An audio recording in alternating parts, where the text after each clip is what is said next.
Oh, Nancy. Bless your heart.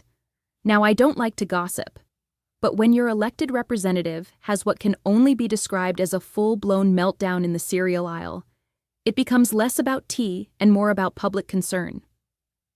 Yes, I'm talking about that moment in a South Carolina grocery store where Congresswoman Nancy Mace unleashed what can only be described as an expletive-laden performance that would have made even reality TV producers clutch their pearls.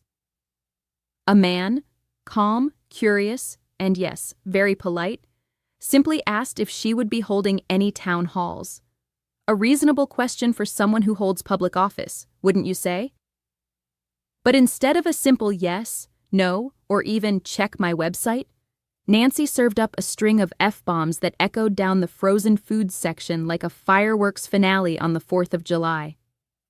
Now, Nancy, that was not a good look. Let's be real.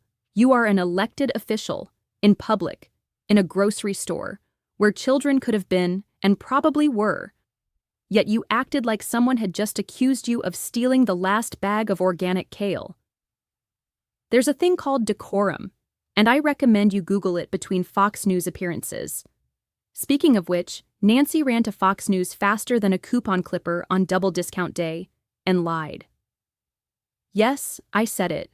L-I-E-D. Told the whole country that this man was threatening. Now I've watched the video. So has half the internet.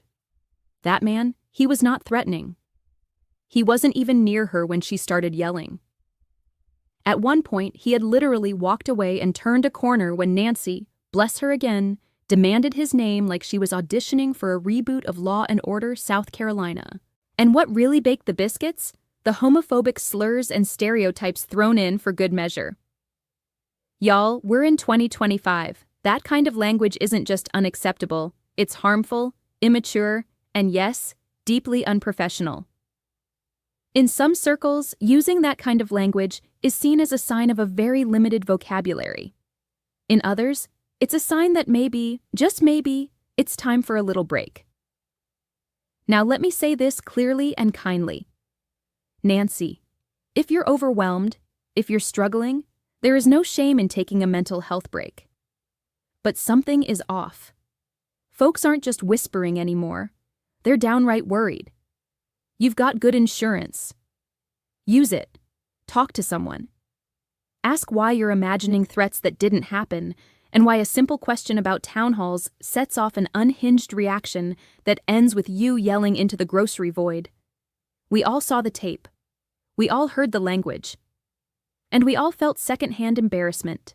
Now, I am more than certain that someone like you would never in a million years ask someone like me for advice, but I am going to offer you some anyhow. Step back, reassess, and if public service is too much right now, it's okay to take a breather. Because leadership requires composure, respect, and at the very least, not screaming obscenities next to the avocados. This is Sensible Sue, signing off with love, logic, and sensibility.